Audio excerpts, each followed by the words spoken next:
अस्सलाम वालेकुम स्टूडेंट्स। आज हमारे पास यहाँ पे फ़िज़िक्स का चैप्टर नंबर 10 है, simple harmonic motion and waves. यानी कि यहाँ पे हम पढ़ेंगे कि मुख्तलिफ़ चीज़ों में जो हमारे पास सिंपल हार्मोनिक मोशन है वो किस तरह से होती है और वेव्स क्या चीज़ है वो हम इस चैप्टर में फ़िज़िक्स के फर्स्ट चैप्टर में पढ़ेंगे। इसमें हमारे पास डिफरेंट आ जाएंगे, इसका टाइम पीरियड आ जाएगा, हमारे पास length, frequency, speed, wavelength, सारा कुछ जो उनकी प्रॉपर्टीज़ वगैरह, कौन कौन सी वेव्स की प्रॉपर्टीज़ हैं वो उसके इस चैप्टर में हम स्टार्ट करेंगे। अब चैप्टर का नेम है जी simple harmonic motion and waves. तो अब सबसे पहले हमें ये पता होना चाहिए कि सिंपल हार्मोनिक मोशन क्या होती है। उसकी डेफिनेशन देख लेते हैं। Body is said to be vibrating. एक बॉडी जो उसको हम वाइब्रेट करना तब कहते हैं if it moves back and forth, जब वो आगे और पीछे की तरफ मूव कर रही होती है, और टू एंड फ्रो या ऊपर और नीचे की तरफ मूव कर रही होती है अबाउट अ पॉइंट, किसी भी एक पॉइंट के गिर्द। Another term for vibration is oscillation. Vibration के लिए जो दूसरी टर्म यानी कि दूसरा जो नेम इस्तेमाल होता है वो हमारे पास ऑसिलेशन का नेम इस्तेमाल होता है। A special kind of vibratory और oscillatory motion is called the simple harmonic motion. अब इसमें जो हमारे पास एक स्पेशल काइंड होती है वाइब्रेटरी या ऑसिलेटरी मोशन की, उसको हम सिंपल हार्मोनिक मोशन बोलते हैं, या और सिंपल हार्मोनिक मोशन को हम SHM से शो करते हैं, which is the main focus of this chapter. जो कि इस चैप्टर में मेन फोकस है, जिसके बारे में हमने इस चैप्टर में पढ़ना है ज़्यादा। We will discuss important characteristics of SHM and systems executing SHM। अब इस चैप्टर में हम वो करेक्टरिस्टिक्स पढ़ेंगे जिनसे हमारे पास सिंपल हार्मोनिक मोशन बनती है या जो प्रोड्यूस करती हैं, उनके बारे में पढ़ेंगे। We will also introduce different types of waves, और इसमें हम डिफरेंट टाइप्स ऑफ वेव्स भी पढ़ेंगे। And will demonstrate the properties, और उनकी प्रॉपर्टीज़ की वजाहत भी करेंगे with the help of the ripple tank. Ripple tank की मदद से, रिपल टैंक एग्जाम्पल लेके हम उसकी प्रॉपर्टीज़ को भी डिस्क्राइब करेंगे।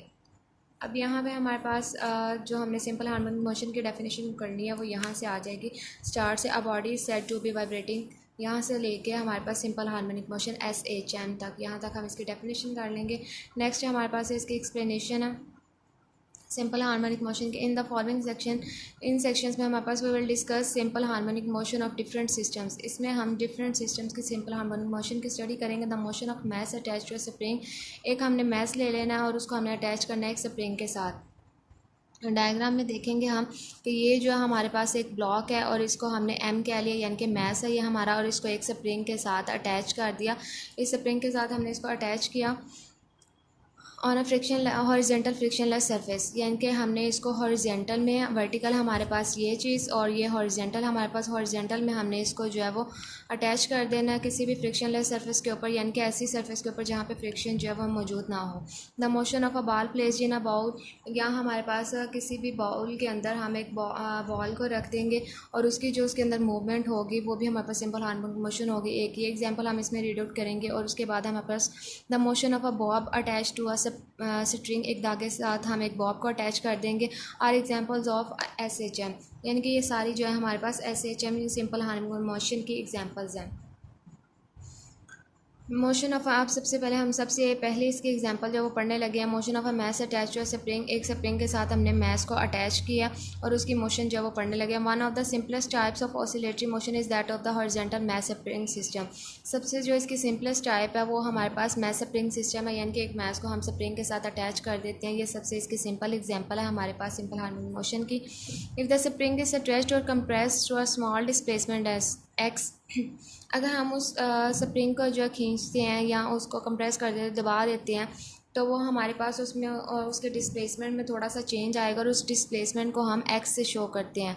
x हमारे पास इसका डिस्प्लेसमेंट होगा जितना हम उसको कंप्रेस करेंगे या जितना उसको हम स्ट्रेच करेंगे फ्रॉम इट्स मेन पोजीशन, उसकी मेन पोजीशन से। It exerts a force F on the mass, वो मैस के ऊपर एक F फोर्स लगाएगा। According to the Hooke's law, this force is given by Hooke's law के अकॉर्डिंग, जो कि हमने 9th क्लास में हुक्स लॉ पढ़ा था, उसके अकॉर्डिंग हमारे पास इसकी जो फोर्स है वो हमारे पास हो जाएगी F is equals to -kx, where x is the displacement of the mass, जहाँ पे हमारे पास जो है वो x जो है इसका डिस्प्लेसमेंट है इस मैस का, जिसको हमने पुश या पुल करना है from its main position O, उसकी मेन पोजीशन O से। ये हमारे पास मैस है M, इसको हमने अटैच किया हुआ है इस स्प्रिंग के साथ, और इसकी ये जो पोजीशन है ये मेन है, और यहाँ से अगर हम उसको इस साइड पे लेके आते हैं तो ये हमारे पास जो है इसकी यहाँ से यहाँ तक का जो डिफरेंस होगा ये हमारे पास x डिस्प्लेसमेंट, यानी कि इतना इसमें चेंज आएगा, और ये इसकी O से A तक की पोजीशन होगी, और अगर इधर से फिर वापस इधर तक जाएगा तो ये इसकी O से B तक की पोजीशन होगी।